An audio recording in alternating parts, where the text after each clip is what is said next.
Hello everyone, welcome to my another new blog. আজকে বাইরে হলাম একটু বাসা থেকে। কিছুদিন পর্যন্ত আপনাদেরকে নতুন ব্লগ উপহার দেওয়া হচ্ছে না, তাই একটু সাগর পাড়ের দিকে যাব, ওইখানে পরিবেশটা উপভোগ করব এবং আপনাদেরকে নতুন একটা ব্লগ উপহার দিব। তাই এখন রাস্তায় দাঁড়িয়ে আছি গাড়ির উদ্দেশ্যে। গাড়ি পেয়ে গেলে অবশ্যই সাগর পাড়ের উদ্দেশ্যে রওনা দিয়ে দিব। সম্পূর্ণ ভিডিওটি দেখতে থাকি।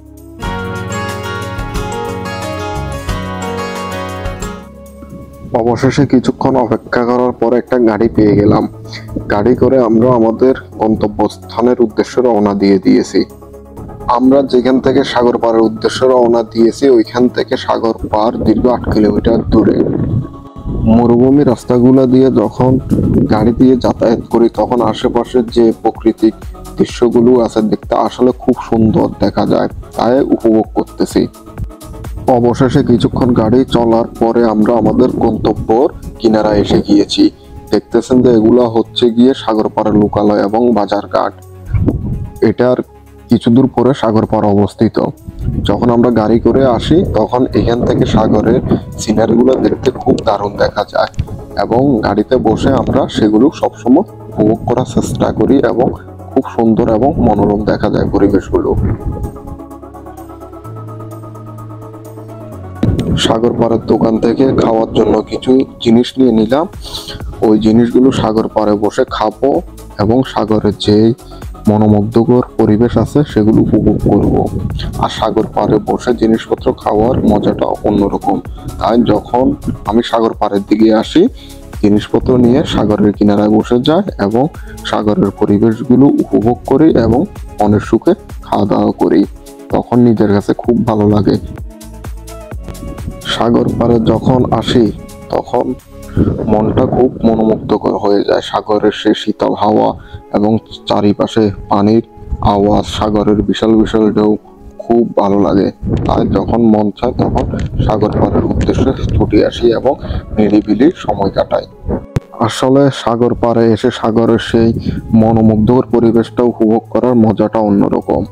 মনের সুখে সব উপভোগ করতেছি এবং চারিপাশে দেখতেছি এবং মনটা খুব আনন্দে ভরে যাচ্ছে এবং খুব ভালো লাগতেছে। যেমন মনে হচ্ছে পৃথিবীর সকল চিন্তাবিহীন লোক আমি। সবকিছু চিন্তা ভাবনা ভুলে মনের সুখে সাগরের ঢেউগুলো দেখতেছি। মনে হচ্ছে যে সাগরের ঢেউগুলো বলতেছে আয় শৈশবে ফিরে আস, সাগর পরে লাফালাফি কর, পানিতে লাফালাফি কর। কিন্তু আসলে সময়টা তো আর এখন আমাদের ওইটা নেই যে মনের সুখে সাগরে লাফালাফি করব। তখন বন্ধুদেরকে নিয়ে কত নয় সাগর পাড়ে আড্ডা দিতাম। সময়গুলো এখন চির অচেনা। সময়ের সাথে সাথে সব পরিবর্তন। জীবনের ব্যস্ততার কারণে এক একজন এক এক জায়গায়, তাই আগের মতো আর আড্ডা দেওয়া হয় না। তবুও সাগর পাড়ে আসলে সেই পুরনো স্মৃতিগুলো মনে পড়ে যায়।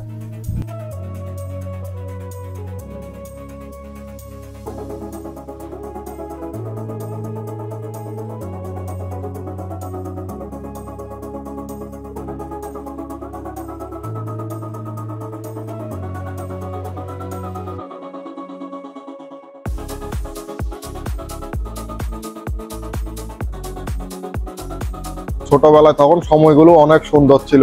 তখন পকেটে টাকা ছিল না, হয়তোবা ঘুরার শখটা অনেক বেশি ছিল। কাছের বন্ধু বান্ধব নিয়ে নিজের এলাকার এইখান থেকে এইখানে ঘোরাফেরা, আসলে সেই আনন্দময় দিনগুলো এখন দিন দিন হারিয়ে যাচ্ছে। এখন হয়তোবা দূর প্রবাসে অনেক টাকা আছে, পয়সা আছে, কিন্তু সেই চিরচেনা বন্ধুগুলা নাই।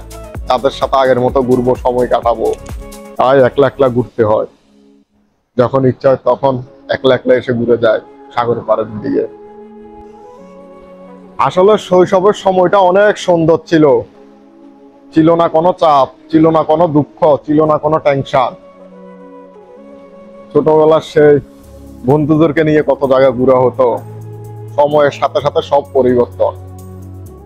আজকে হয়তোবা বয়স হয়ে গিয়েছে, প্রবাস জীবনে আছি, অনেক টাকা ইনকাম করতেছি, কিন্তু সেই পুরনো শৈশবের স্মৃতিগুলোর মতো আনন্দ পাচ্ছি না। সাগর পাড়ে আসলে কেমন জানি মনটা অনেক শীতল হয়ে যায়।